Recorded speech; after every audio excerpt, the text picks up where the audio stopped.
Bonjour à tous, bienvenue sur la chaîne Helleuse Guidance. Je suis Marion et je vous propose d'aller explorer les énergies de votre année 2023.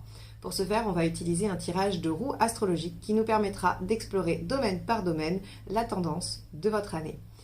Je vous proposerai également dans une seconde vidéo qui sortira aux alentours du Nouvel An un tirage mois par mois pour l'année 2023 également. Afin de ne pas la rater et de pouvoir être notifié de sa sortie, je vous invite à vous abonner et à cliquer sur la petite clochette des notifications.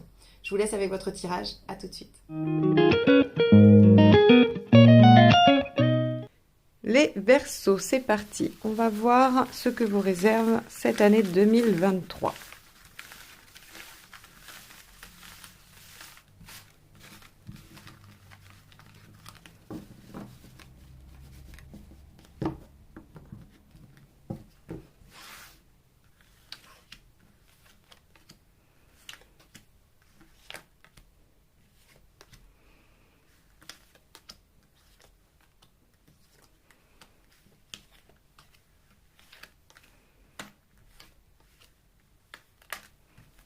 Hop là.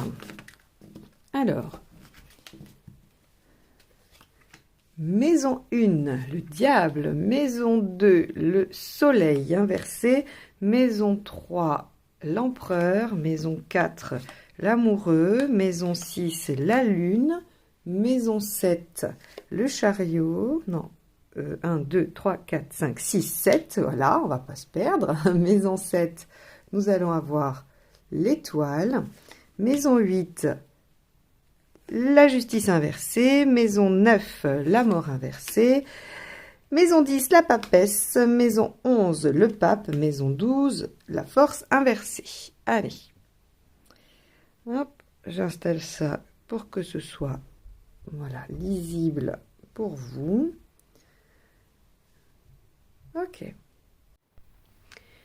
Donc, cette année, pour vous, on aura déjà une maison 1 très forte, très puissante, hein, qui nous dit qu'il va y avoir quand même de l'action, que vous allez prendre les choses en main. On a toute une vie personnelle aussi qui va être en expansion. On a une vie professionnelle qui va être en réflexion. A priori, vous allez en 2023 commencer à réfléchir à certains changements. En tout cas, à les préparer, hein, à commencer à les préparer. On va avoir peut-être un petit peu de manque de visibilité sur quelque chose de plutôt pratique, pragmatique, matériel, mais en même temps, s'il y a de l'expansion sur le plan personnel, ça peut être cohérent. On a aussi une belle transformation personnelle qui est en train de se faire. Bon, on a une année quand même assez sympathique et surtout sur le plan personnel. Alors, on va aller cheminer au fur et à mesure de toutes les maisons ensemble. On va les décrire une par une. Donc la maison 1, comme je vous ai dit, elle est plutôt puissante. C'est la meilleure façon d'être pour vous cette année et c'est aussi votre état d'esprit global principal, hein, majoritaire. Alors avec le diable, eh bien, vous êtes en pleine possession de vos moyens. Vous savez convaincre, vous savez séduire, vous savez persuader, vous ralliez les autres à votre cause. Et donc, il y a une concrétisation ou en tout cas une envie, une volonté de concrétiser les choses. Donc, a priori, sur 2023, les Verseaux, si vous avez envie de quelque chose, il y a peu de chances que vous échouez.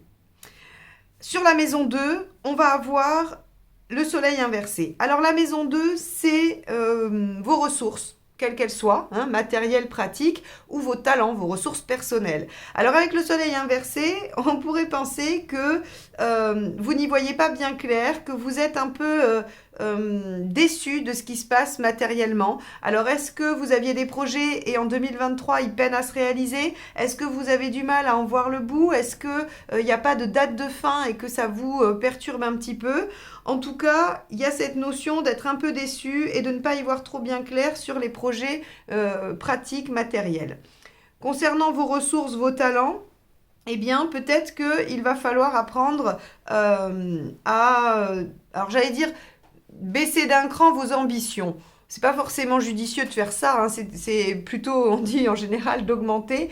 Mais avec le soleil inversé, on vous dit, visez peut-être un peu moins haut. Essayez d'être peut-être plus raisonnable dans ce que vous voulez réaliser, pas dans la finalité, dans les étapes intermédiaires, je dirais. Hein, dans tout ce qui va être réalisation pas à pas. C'est une maison qui effectivement va venir un peu vous ralentir. Alors avec un diable ici qui a très envie d'agir, de réussir et de concrétiser, ça peut un petit peu vous contrarier. Mais il ne faut pas oublier que c'est quand même en lien avec la grande puissance de celle-ci. Hein. Donc c'est un peu normal que tout ne suive pas. Et si votre volonté, elle suit, matériellement, des fois, ça va être un petit peu compliqué. Donc on va vous demander quand même d'être un peu patient. La maison 3, elle représente votre intellect, elle représente votre communication, vos rapports aux autres, mais aux autres, les voisins, les commerçants, vos clients si vous en avez, les personnes de votre entourage un peu éloignées. Et avec l'empereur inversé, on dit que vous allez changer, que vous allez modifier les bases. Alors, qu'est-ce que ça pourrait vouloir dire par rapport à votre intellect? Eh bien, je pense que comme on a une arcane 13 inversée ici dans votre recherche personnelle, dans la maison 9, je pense que vous allez changer peut-être de vision des choses, il va y avoir des modifications par rapport à ce que vous croyiez avant. Et donc, ça va venir, avec l'empereur inversé, ça va venir déstabiliser votre intellect et aussi votre façon de communiquer avec les autres. Parce que si vous ne vous positionnez pas de la même manière, vous ne communiquerez pas non plus de la même façon. Donc ici, avec cet empereur inversé, on voit qu'il va y avoir un remaniement de ce qui était jusqu'alors dans votre façon de penser et dans votre façon d'être avec les autres, de communiquer avec les autres. C'est pas mal intéressant parce que c'est très en lien avec cet arcane 13 inversé et pour moi c'est quelque chose qui progresse. Hein. D'ailleurs on voit ici que de toute façon il y a une envie de s'émanciper un peu, il y a une envie de faire les choses à sa façon et je pense que c'est tout à fait en lien et que c'est plutôt positif. Donc n'oubliez pas, l'empereur inversé il déstabilise mais parfois il vient faire bouger des choses qui étaient immuables et qui n'étaient pas forcément confortables. Hein. Donc ça signifie pas forcément que la situation n'est pas bonne.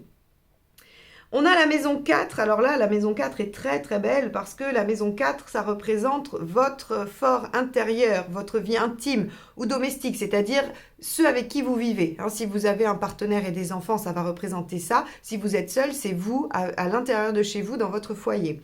Avec l'amoureux, on a deux choses. La première, un bien-être affectif, un plaisir. Et on a aussi la question des choix. Il se peut que par rapport à vous-même, à ce que vous vivez au quotidien, vous fassiez des choix. Et donc là, mais des choix de cœur, hein, des choix qui vous amènent vers ce qui vous épanouit, puisque la carte est à l'endroit.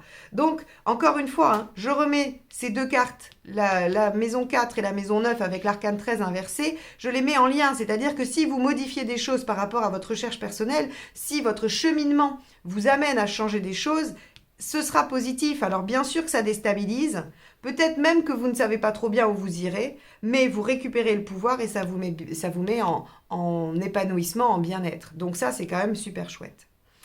La maison 5, alors la maison 5 avec la lune, c'est extrêmement positif parce que la maison 5, c'est tout ce que vous créez. Alors, évidemment, des créations artistiques, votre expression personnelle, vos enfants si vous en avez, les amours, tout ce qui sort de vous. Et alors avec la lune, on va avoir une émotivité, une émotion très forte, très intense, de même qu'une fécondité, une créativité, tout ça va être très mis en avant sur la maison 5 avec la lune. Et donc on peut être productif sur le plan artistique.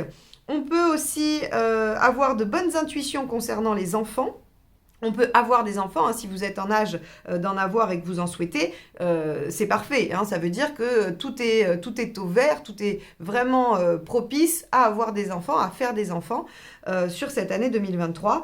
Et les amours aussi seront féconds. C'est-à-dire que si vous êtes célibataire et que vous souhaitez rencontrer, eh bien là, cette fois-ci, je le mets en lien avec la maison 7 qui représente le partenaire. On a l'étoile, on a l'opportunité, la chance, la réalisation des rêves, des espoirs. Donc ici, pour vous les Verseaux, une très belle maison 5 qui nous dit que peu importe ce que vous avez envie de réaliser, de créer, et je reviens sur la maison 1, hein, encore une fois, vous êtes en pleine possession de vos moyens, vous savez convaincre, vous savez séduire, donc tout ce que vous voulez créer, tout ce que vous voulez mettre en œuvre sera favorisé par la lune, et si c'est en lien avec un partenaire, eh bien, il y aura l'opportunité de rencontrer quelqu'un avec qui la situation pourrait être féconde. Donc, on a quand même, vous voyez, tout un bas de roue ici, là, qui est extrêmement positif. La maison 6, elle, ça représente votre quotidien, ça représente tout ce que vous allez faire tous les jours, aussi comment vous rendez service, c'est votre croissance personnelle, mais tous les jours. Par exemple, la santé est ici, ce que vous faites dans votre emploi, c'est ici, la façon dont vous mangez, c'est là aussi. Alors avec le chariot inversé, on nous dit qu'on pourra rencontrer quelques obstacles, parce que le chariot inversé met quelques embûches. Néanmoins, et il est important de le savoir, la signification de la carte 7 à l'envers, c'est que oui, on va vous mettre des obstacles, mais sachez que si vous vous attelez à les dépasser, les résultats seront encore plus beaux et plus satisfaisants que si la carte avait été à l'endroit. Parce qu'il y a une satisfaction personnelle et peut-être même une aide de l'univers à avoir dépassé les obstacles, à ne pas avoir renoncé, de ne pas avoir baissé les bras. Donc ici, on vous dit quotidiennement, si vous voulez mettre quelque chose en place, je ne sais pas, moi, vous voulez changer de mode d'alimentation, vous voulez vous mettre au sport, vous voulez mettre plus de spiritualité, ou peu importe, vous voulez changer quelque chose dans votre quotidien, ça ne sera pas forcément facile, mais déjà, on vous dit que vous avez toute la puissance pour le faire, hein, il n'y a aucun problème, mais qu'en plus, si vous ne vous découragez pas au moindre obstacle, eh bien, les résultats seront encore bien plus beaux. Donc là, encore une fois, je dirais que c'est une carte plutôt positive qui vous encourage à aller au-delà et à vous dépasser, à sortir de votre zone de confort, ce qui n'est pas étonnant avec le diable en maison 1. Donc on a vu cette maison 7 qui parle du partenaire ou de l'associé. Donc pareil, si vous voulez vous associer au niveau professionnel avec une étoile en maison 7, vous aurez l'opportunité, vous trouverez la bonne personne, les choses se réaliseront. On a vraiment là tout qui est ouvert sur la maison 7, qui est très bien aspecté, de la chance, des synchronicités. Voilà, donc permettez-vous de rêver, permettez-vous de vouloir de belles choses en lien avec cette maison 7 puisque c'est très favorable pour 2023. Maison 8. Alors, la maison 8, elle va représenter vos pulsions, vos désirs, votre instinct et voire même votre inconscient. Alors, avec la justice inversée, ce qui est assez étonnant, c'est que vous allez avoir envie de sortir des sentiers battus. Vous allez en avoir marre de suivre les règles, de faire comme tout le monde, de dire oui à peut-être même des règles que vous trouvez stupides. Et donc, vous allez avoir l'envie, le désir profond de sortir de ces balises. Alors, rien d'illégal, ou alors un peu, mais ce n'est pas la signification première de la carte. Il y a vraiment cette notion de ne pas suivre les règles établies parce qu'elles nous empêchent, elles nous contraignent et elles ne permettent pas d'obtenir l'objectif souhaité. Donc ici, vous allez vraiment avoir envie d'aller au-delà de ce qui est possible. Et c'est aussi pour ça, je pense qu'on a de la déstabilisation et un manque de visibilité parce que finalement, vous me direz si je me trompe en commentaire, mais vous n'avez pas dû faire ça beaucoup de fois dans votre vie et peut-être même que c'est la première fois. Donc on va avoir des nouveaux modes d'action, des nouveaux modes opératoires qui vont jaillir et il va falloir vous y faire et ça va peut-être vous déstabiliser. Alors la maison 9, je vous en ai déjà parlé avec cet arcane 13 inversé qui représente la transition, les changements lents mais profonds et sans heurts, sans douleur, sans difficulté. On évite les situations douloureuses avec 13 à l'envers. Et la maison 9, évidemment, elle va représenter votre système de croyance, votre vision du monde, votre recherche personnelle. Et donc on vous dit, oui, vous êtes en train de changer, vous êtes en train de changer progressivement, mais profondément, pour longtemps. Et les choses sont en train de s'installer. Donc, je n'ai pas besoin de vous dire grand-chose de plus parce qu'on voit bien que ça va avoir un impact sur votre façon de communiquer. Ça va probablement remettre plus d'harmonie dans votre vie personnelle. Ça va favoriser également une rencontre ou l'amélioration de votre vie avec votre conjoint. Parce que si, par exemple, vous êtes en relation avec la maison 4, 6 et la maison 7 étoile, on a de belles choses avec le conjoint actuel. C'est très, très bien aspecté. Il ne devrait pas y avoir de problématique. Donc, vous voyez que tout ça, ça vous amène à aller vers du mieux pour vous. On règle les problèmes, donc aussi votre nouvelle façon de voir les choses vous aidera à dépasser les problématiques. La maison 10 qui représente votre identité sociale ou publique, votre rôle social, c'est-à-dire que si vous travaillez, ça peut représenter votre profession, mais ça peut aussi représenter un engagement dans une association ou la façon dont les gens vous identifient, quel rôle ils vous donnent dans la société. Alors avec la papesse, on voit qu'on va rester un peu discret, on va réfléchir, il y a comme la notion d'aller étudier un mode d'emploi. C'est pour ça que je disais au tout début qu'il se peut que vous ayez envie de préparer quelque chose de nouveau, ou alors pas forcément une reconversion, c'est pas obligatoire, mais en tout cas, vous êtes en train de réfléchir à ce que vous pourriez faire. On peut aussi avoir des formations avec la papesse, on peut se former pour avoir une activité quelconque, encore une fois, associative ou indépendante ou professionnelle. Oh, pardon, je vous ai tout fait bouger. Pardon. Et avec la papesse, donc, on va avoir cette notion de réflexion, d'intériorisation et également de suivre son intuition, hein. Donc, c'est par rapport à la carrière, on va avoir peut-être une année plus passive, mais j'ai envie de dire préparatoire. Donc, on verra peut-être des changements en 2024, mais pour 2023, il y a de la préparation, de la formation. Ça peut être tout à fait, vous avez décidé de changer d'orientation professionnelle, mais sur 2023, vous prenez de la formation. Voilà. Donc, une carrière en préparation ou en tout cas un rôle social pour lequel vous réfléchissez, vous essayez d'écouter à l'intérieur de vous ce qui pourrait éventuellement vous permettre de vous sentir réalisé dans la maison 10.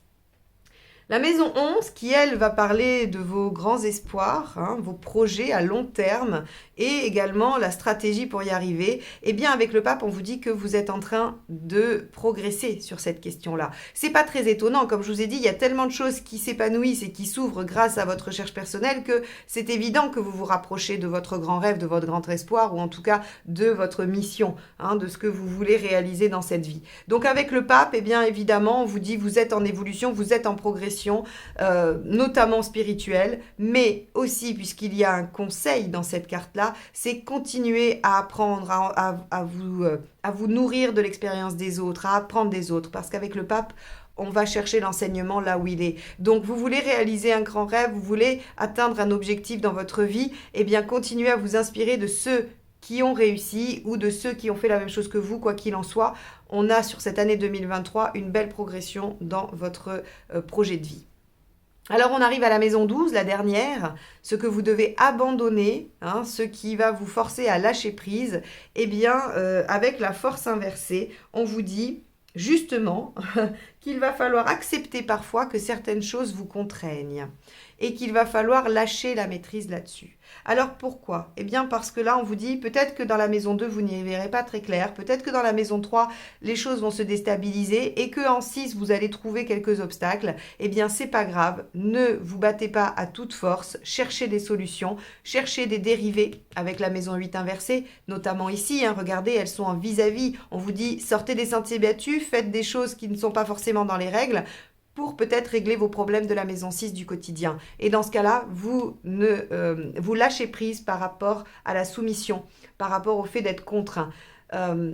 C'est vraiment... je ne sais pas si vous connaissez le sport l'aïkido, moi j'aime beaucoup. Et en fait, si vous voulez, c'est vraiment quand vous subissez une attaque et une contrainte, c'est comment je vais me servir de la contrainte de l'autre pour l'amener à me suivre en fait. Et c'est vraiment tout un jeu d'axes corporels et de déplacements qui font que finalement la contrainte de l'autre ne peut jamais s'exercer. Eh bien, j'ai l'impression que c'est un peu ça qu'on vous propose sur cette année 2023. C'est grâce à votre détermination, votre courage, vos capacités, toutes vos ressources, c'est d'aller chercher là où il faut aller chercher pour ne plus subir la contrainte et pouvoir évoluer personnellement tout au long de votre chemin de vie. Malgré les contraintes. On va vous donner des obstacles pour voir si vous savez vous contorsionner et les dépasser. Et il y aura, à mon avis, de très belles récompenses à ce dépassement d'obstacles. Voilà pour vous les Verseaux. J'espère que ce tirage vous aura permis d'aborder 2023 plein d'enthousiasme, plein de confiance, parce que vraiment, il y a de très belles choses pour vous. Ça va être une très belle année pour beaucoup de signes. Je vous encourage à aller voir la vidéo de votre signe ascendant et lunaire ou celui des gens que vous aimez pour voir un peu l'année qu'ils vont passer. Mais globalement, les tirages sont assez bons. 2023 devrait quand même signer pas mal de réalisations pour beaucoup de monde. Je vous rappelle que vous pourrez visionner la deuxième partie, les prédictions mois par mois, qui vont sortir la fin décembre. Donc, n'hésitez pas à surveiller vos notifications. Je vous souhaite une très bonne année 2023 et je vous dis à très vite. Bye bye.